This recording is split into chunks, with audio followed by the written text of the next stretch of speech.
Hello दोस्तों, आज की वीडियो में आपका स्वागत है।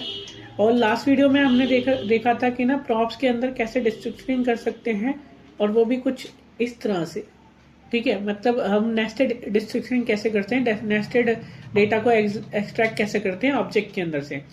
आज की वीडियो में हम स्प्रेड ऑपरेटर के बारे में बात करने वाले हैं। ये जावास्क्रिप्ट का ना ES6 का एक स्प्रेड ऑपरेटर होता है। ये 3 डॉट होते हैं, मतलब इसको यूज करने का इस्तेमाल करा जाता है। 3 डॉट इस यूज करा जाता है। मेरी बात का मतलब ये है, इस तरह से इसको स्प्रेड ऑपरेटर बोलते हैं। स्प्रेड ऑपरेटर क्या होता है? ये क्या करता है कि किसी भी ऑब्जेक्ट या किसी भी एरे के अंदर जो डेटा होता है, रिमेनिंग डेटा होता है, उसको वो अपने पास रखता है। ठीक है, अब ये क्या है, किस तरह से काम करता है, ये बारे में बात करने वाले हैं। ये क्या करते हैं कि हम जब भी प्रोसेस पास करते हैं तो उसका रिमेनिंग डेटा स्प्रेड ऑपरेटर रख लेता है अपने पास। तो कैसे वो यूज होते हैं स्प्रेड ऑपरेटर, किस तरह से यूज होता है, ये बताता हूँ।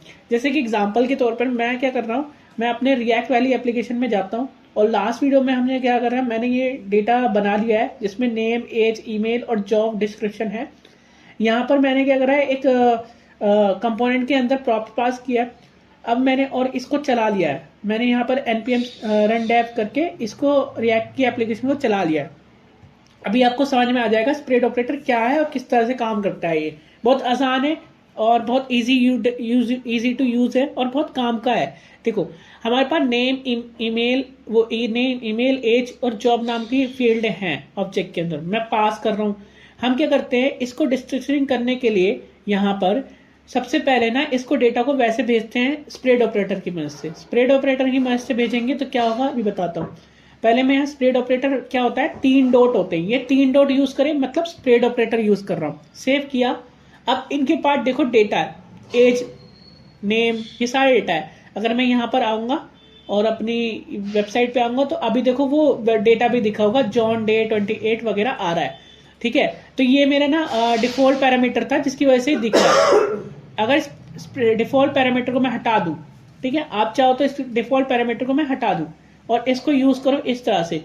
मैंने पहले भी यूज किया था बेसिक प्रॉप्स के अंदर, बेसिक प्रॉप डिस्ट्रक्चरिंग के अंदर। वहां पर मैंने लिखा था इस तरह से नेम, और मुझे एज लिखना था, और उसके बाद मुझे पता नहीं है यूजर ने क्या भेजा है। स्प्रेड ऑपरेटर क्या करता है, अगर कुछ यूजर ने एक्स्ट्रा चीज भेजी है तो उसको भी लेके रिमेनिंग अमाउंट डाल देता है।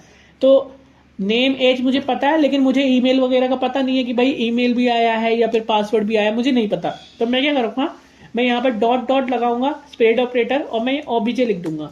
ओबीजे लिख दूंगा या फिर कुछ भी आप नाम डाल सकते हो। तो ये हो गया कि नेम, एज के अलावा जो भी रिमेनिंग अमाउंट बचा है, रिमेनिंग डेटा बचा है, जैसे ईमेल और जॉब, वो सारा किसके अंदर आ जाए, ऑब्जेक्ट के अंदर आ जाए। अभी पे मैंने नेम और एज को प्रिंट कर रखा है, तो यहाँ पे प्रिंट हो रहा होगा जॉन डे और यहाँ पे 28। ठीक है, पर अगर मैं बाकी चीजों को प्रिंट करूं S3 लेके, और यहाँ पर मैं लिखूंगा इस तरह से ओबीजे, तो ओबीजे लिखूंगा तो वो डायरेक्टली पास नहीं होगा, वो कुछ नहीं दिखेगा, आपको एक एरर आ जाएगा इस तरह से, क्योंकि वो अब एक एरे बन चुका है, एक तरह का ना एरे बन चुका है। देखो यहाँ पर एक आ गया कि ना भाई ईमेल और जो जॉब है ना, उसको आप इस तरह से नहीं कर सकते क्योंकि वो एक ऑब्जेक्ट है, और आपको ना इसको ना एक ऑब्जेक्ट में रेंडरिंग कराना होगा। मतलब वो एक एरे है, वो उसको ना एक, मतलब वो एक तरह का डेटा है जिसको आपको ऑब्जेक्ट में रिप्रेजेंट कराना पड़ेगा, अलग तरह के, जैसे जेसन में आपको रिप्रेजेंट कराना पड़ेगा। अब कैसे करेंगे, हमने यहाँ पे क्या करना है, हम जावास्क्रिप्ट यूज कर सकते हैं इन ब्रैकेट के अंदर। तो क्या करूंगा मैं, जेसन डॉट स्ट्रिंगिफाई यूज करूंगा। इस मेथड का यूज करने के बाद मेरा डेटा मुझे दिखना शुरू हो जाएगा। सेव करेंगे और देखना आपके पास ये डेटा एक तरह का यूज होगा ना, क्योंकि आपके पास ये जो डेटा आ रहा था ना, वो एज ए जेसन आ रहा था। देखो, ऑब्जेक्ट और जेसन में फर्क कितना है कि ऑब्जेक्ट जो होता है ना, वो आपका ना इसके अंदर जो की है, की के अंदर कभी डबल कोड नहीं होता। आप देख लो, ऑब्जेक्ट को ध्यान से देखना, और मैं यहाँ पर लेके जाता हूँ। देखो, ऑब्जेक्ट के अंदर कभी भी ना डबल कोड नहीं होते की के अंदर, लेकिन इसके अंदर की के अंदर है। तो ये हमारा जेसन है जो आपको दिख रहा है, और ये हमारा एक ऑब्जेक्ट है। तो यहाँ पर क्या आ रहा था, वो जेसन आ रहा था। अब आपको वो, सॉरी जेसन कह रहा हूं, ऑब्जेक्ट आ रहा था। तो ऑब्जेक्ट को आप इस तरह से दिखा नहीं सकते हो। ऑब्जेक्ट अगर आप अपने डॉम मैनिपुलेशन में दिखाओगे तो क्या होगा, वो कहेगा कि यार नहीं दिख सकता, मतलब ऑब्जेक्ट आ जाएगा एक तरह का लिखा हुआ, या फिर वो दिखेगा ही नहीं आपको। लेकिन अगर आप लिखोगे जेसन में कन्वर्ट कर दोगे और डेटा को तब रिप्रेजेंट कराओगे, तो वो डेटा आपको सीधा सीधा आपको एक टेक्स्ट के रूप में दिखा दिया जाएगा। यही है रिएक्ट जेएस की ब्यूटी और जावास्क्रिप्ट की ब्यूटी।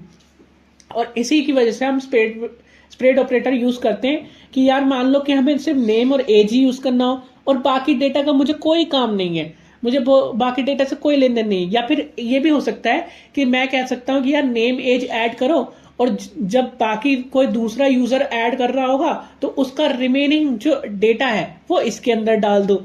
इसको आगे आप समझेंगे जब मैंने यूज स्टेट वगैरह हुक की बात कर रहा हूँ, तब आप और अच्छे से समझेंगे कि मैं स्प्रेड ऑपरेटर की बात क्यों कर रहा हूँ।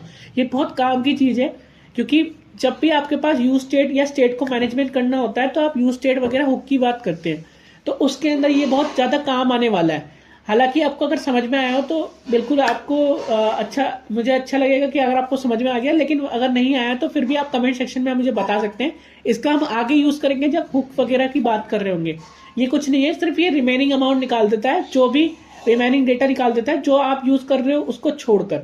ठीक है, तो ये सब इतना सही है और ज्यादा ये बड़ा भी नहीं है, इतना कुछ इतना नहीं है बड़ा, लेकिन ये 6 में आया था और ये बहुत ज्यादा इंटरव्यू क्वेश्चन में पूछा जाता है कि स्प्रेड ऑपरेटर है क्या। वो 3 डॉट ही होते हैं स्प्रेड ऑपरेटर जो हम यहाँ यूज कर चुके हैं। मिलते हैं नेक्स्ट वीडियो में, और वीडियो अच्छी लगी हो तो लाइक कर देना, और लाइक के साथ साथ चैनल को यार सब्सक्राइब करना मत भूलना, और चैनल को यार शेयर कर दो जहां भी आप, जिस भी बंदे को आप ये बोल, जो भी बंदा सीखना चाहता है रिएक्ट जेएस को, तो इस चैनल को शेयर करो, उसके पास भेजो, वो रिएक्ट जेएस देखेगा और सीखेगा। ठीक है, रिएक्ट डेवलपर जो भी बनना चाहता है।